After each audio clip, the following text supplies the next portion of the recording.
how you and Charles became friends is the funniest story to me. This might be my favorite story in the whole special. Tell it. So, Charles is running the apartments, and What does that mean?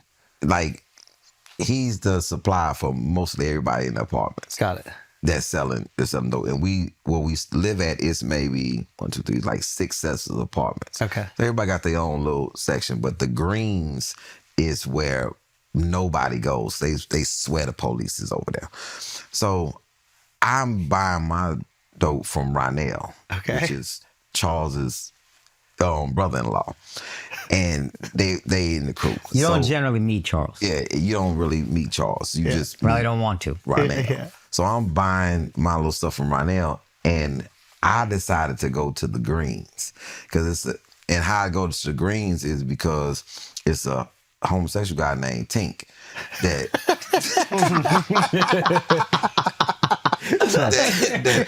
tells Ronell it was very sassy. He was buying something from Ronell, and he was like, Ronell, well, I gotta buy my cracks over over.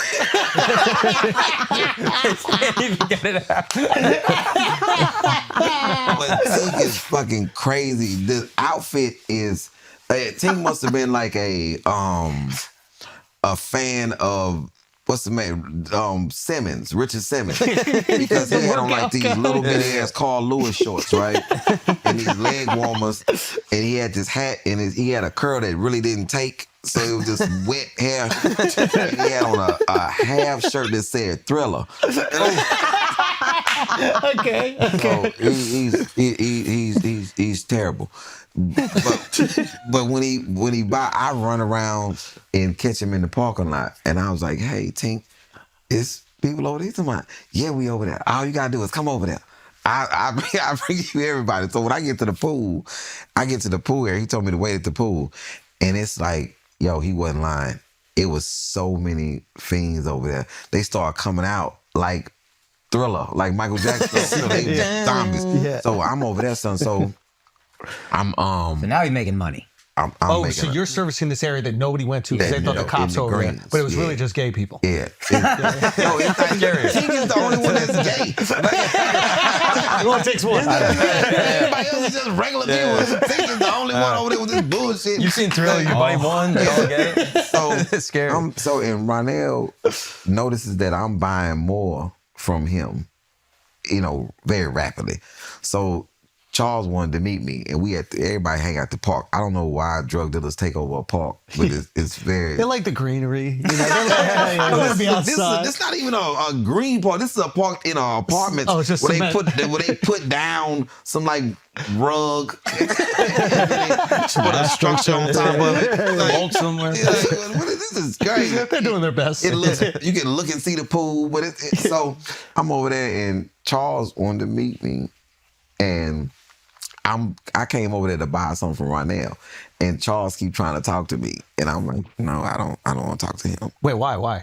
Because this is like Nino Brown. That's the top guy. You don't Charles, hey man, what's up, little man? I'm like, hey, can I just get my stuff so I can go? And then Charles like, hey man, he told me that I was gonna work for him. Because I was selling so much. No, he said, hey, man, you going to work for me. I was like, no, I'm pretty cool. You said no to it. And then Charles, at the time, I didn't know what this gun was. I found out later. But this was the biggest gun I had ever seen, which was a Desert Eagle. Yeah. And he pulls his gun out. He's like, hey, man, what I say you going to do, you going to work for me. And I had a 25 automatic that I had 2 weeks prior got into with this dude and took his gun. His gun fell out, and I grabbed it. And I gun fell out, and he took the gun. And I kept it. Right. So it's like a video game. It's crazy. So when he pulled out his gun, I pulled mine out. I'm like, no, I'm not gonna work. Hold on. A guy points a Desert Eagle at you, and then in that time you take out your gun and point it back at him. Is there any concern that normal people you have like for some reason have like no fear, you have high fear tolerance, but normal people would be like, if I pull out my gun, this person's just gonna shoot me and then I'll die. Why were you not worried that was gonna happen? Because he got to shoot.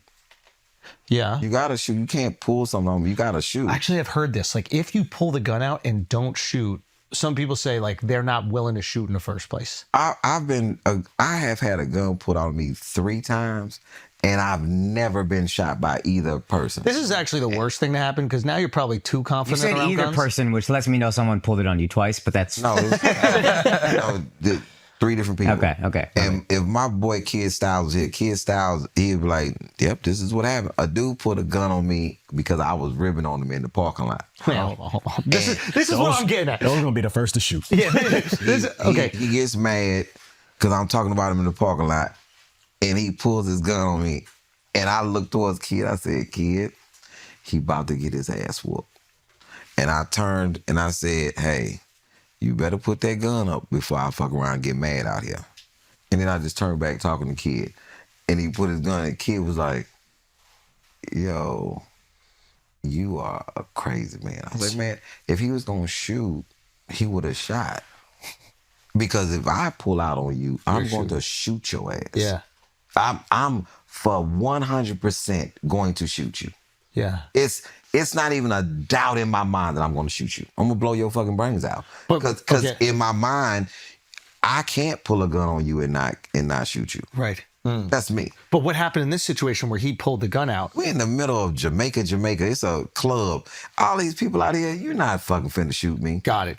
So Like- you were basically you were telling Charles, you were basically like, listen, with Charles, Yeah. that was another person. Yeah. But going back to Charles, when I pulled my gun out, Charles is a big dude. He's not a small dude. Yeah. Charles snatched my gun out of my hand and said, "This motherfucker got heart." And I'm still sitting there with my hand like this, like, You just got your gun finger up and no gun. Looking down. I think the way he says in the specials first, he's like, this landlord put a gun on me. Like he's laughing about it, then snatches it. this shit is like, it is I just got heart and I done pulled a gun on him. He don't give a shit. So he respected it. Yeah. And then gave him my gun back and told me, "Man, anybody fuck with you, man, you let me know." Get the fuck out of here. Yeah. So do you think a guy like him is so feared that he's actually looking for people with heart? He looking for people with heart. And especially you're like 16 at the time, right? 14, I think. Oh, 14, yeah. So the young ones, you want to get them early. Yeah. Yeah. And if you see a young guy with heart, Yeah. you're like, I can school this guy up and He's either gonna be with you or against you. I could teach him whatever he needs to know too. Like I could teach him all that. Now, Hard I can't teach. were you calculating that in the moment? Were you like, I have to show him that I'm not scared, or it was just It a was knee just jerk? a reaction of you pulling a gun on me, and okay, I got a gun too. Your shit got a flash though, because if this shit get crazy, I'm gonna shoot you. Now I may not hit you because it's a 25, which is the most inaccurate motherfucking gun of all time. But it's the fact. Because I've already acclimated myself to what's going on out here. At first, I was very naive to it, but I've been through some little instances out here, so I got to get my shit together. Even at 14 years old. Yeah.